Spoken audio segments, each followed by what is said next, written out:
വാരണാസിയിൽ നരേന്ദ്രമോദിക്കെതിരെ മത്സരിക്കാൻ പ്രിയങ്ക എത്തുന്നത് ബിജെപിക്ക് കനത്ത തിരിച്ചടിയുണ്ടാക്കുമെന്നാണ് വിലയിരുത്തൽ. വാരണാസിയിൽ ബിജെപിക്കെതിരെയുള്ള AICC ജനറൽ സെക്രട്ടറി പ്രിയങ്ക ഗാന്ധിയുടെ പ്രചരണം വൻ വിജയമായി മാറുകയാണ്. ഇതുതന്നെയാണ് വാരണാസിയിൽ മത്സരിക്കാൻ പ്രിയങ്ക ഗാന്ധിയെയും കോൺഗ്രസിനെയും പ്രേരിപ്പിച്ചത്. ഇത് മോദിക്ക് കനത്ത വെല്ലുവിളിയാകും എന്ന് തന്നെയാണ് രാഷ്ട്രീയ നിരീക്ഷകർ വിലയിരുത്തുന്നത്.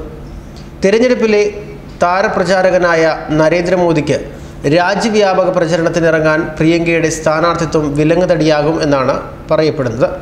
ശക്തമായ മോദി തരംഗമുണ്ടായ 2014 തിരഞ്ഞെടുപ്പിനെ പോലെയല്ല ഇത്തവണത്തെ കാര്യങ്ങൾ.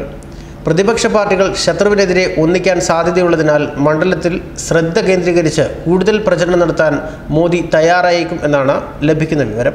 അതോടൊപ്പം തന്നെ വാരണാസിക്ക് പുറമെ മറ്റൊരു മണ്ഡലത്തിൽ കൂടി മോദി മത്സരിക്കാനുള്ള സാധ്യതയും ഇപ്പോൾ ഏറുകയാണ്. 2014 2 മണ്ഡലങ്ങളിൽ നിന്നും മോദി മത്സരിക്കും എന്ന തരത്തിൽ റിപ്പോർട്ടുകൾ ഉണ്ടായിരുന്നുവെങ്കിലും ഇക്കാര്യം നേരത്തെ BJP നേതൃത്വം തള്ളിയിരുന്നു. മോദി മത്സരിക്കും എന്ന അഭ്യൂഹങ്ങൾ പരന്ന ഒഡീഷയിലെ പുരി മണ്ഡലത്തിലും പാർട്ടി സ്ഥാനാർത്ഥികളെ പ്രഖ്യാപിച്ചു. ഇതിനിടയിലാണ് പ്രിയങ്ക ഗാന്ധിയുടെ ഈ വരവ്. ഇതോടെ മണ്ഡലത്തിൽ മോദിക്ക് പൂർണ്ണമായും ശ്രദ്ധിക്കേണ്ട ഒരു സാഹചര്യമാണ് ഉണ്ടായിരിക്കുന്നത്. എണ്ണയിട്ട യന്ത്രം പോലെ പ്രവർത്തിക്കാൻ RSSും പാർട്ടി സംവിധാനങ്ങളും ഉണ്ടെങ്കിലും നരേന്ദ്രമോദി എന്നൊരു ഫാക്ടർ കൊണ്ട് മാത്രം ഇത്തവണ കരകയറാനാകില്ല എന്നാണ് പ്രതിപക്ഷ നേതാക്കളുടെ അവകാശവാദവും.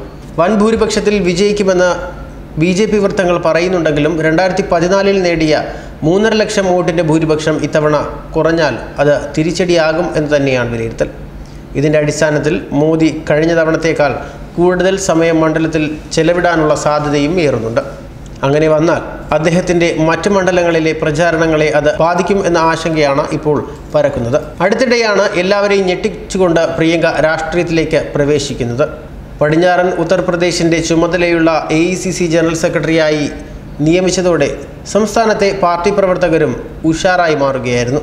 നിലവിൽ കോൺഗ്രസിൻ്റെ താരപ്രചാരകരിൽ മുൻപന്തിയിൽ നിൽക്കുന്ന പ്രിയങ്ക മോദിക്കെതിരെ മത്സരിക്കുന്നത് ദേശീയ തലത്തിൽ തന്നെ വലിയ നേട്ടമുണ്ടാക്കാനാകും എന്നാണ് വിലയിരുത്തൽ.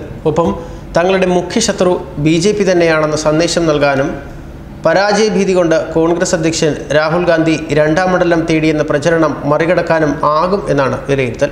ഒരുപക്ഷേ തിരഞ്ഞെടുപ്പിൽ വിജയിച്ചില്ല എങ്കിൽ പോലും രാജ്യത്തിൽ നിർണായകമാകുന്ന ഉത്തർപ്രദേശിൽ ഇനി നടക്കാനിരിക്കുന്ന നിയമസഭാ തെരഞ്ഞെടുപ്പിൽ അതിശക്തമായ ഒരു നേതാവായി പ്രിയങ്കയെ ഉയർത്തിക്കാണിക്കാനാകും എന്നാണ് കോൺഗ്രസിൻ്റെയും വിലയിരുത്തൽ. ലോക്സഭാ തെരഞ്ഞെടുപ്പിനൊപ്പം അടുത്ത നിയമസഭാ തെരഞ്ഞെടുപ്പിന് കൂടി സുസജ്ജമാകാൻ പ്രിയങ്ക അടുത്തിടെ പ്രവർത്തകരെ ഓർമ്മിപ്പിച്ചതും ഇതുമായി കൂട്ടി വായിക്കേണ്ട ഒന്നാണ്. കഴിഞ്ഞ തെരഞ്ഞെടുപ്പിൽ മോദിക്കെതിരെ മത്സരിച്ചത് ആം ആദ്മി പാർട്ടി നേതാവ് അരവിന്ദ് കെജ്രിവാൾ ആയിരുന്നു. ഒപ്പം കോൺഗ്രസ്, BSP തുടങ്ങിയ പാർട്ടികളും മത്സരിച്ചു. പൊതുശത്രുവായ മോദിക്കെതിരെ ഈ പാർട്ടികളെല്ലാം ഒന്നിക്കാനുള്ള ശ്രമമാണ്. ഉത്തർപ്രദേശിലെ BSP SP സഖ്യവും വാരണാസിയിലെ സ്ഥാനാർത്ഥി പ്രഖ്യാപിച്ചിട്ടില്ല. പ്രിയങ്ക ഗാന്ധി സ്ഥാനാർത്ഥിയായാൽ ഇവിടെ പ്രതിപക്ഷ പാർട്ടികളുടെ പിന്തുണയുണ്ടാകും എന്ന് തന്നെയാണ് കോൺഗ്രസിൻ്റെ വിലയിരുത്തൽ. അതിനെ തന്നെയാണ് നരേന്ദ്രമോദിയും BJPയും പേടിക്കേണ്ടതും. ന്യൂസ് ഡെസ്ക് മലയാളി വാർത്ത.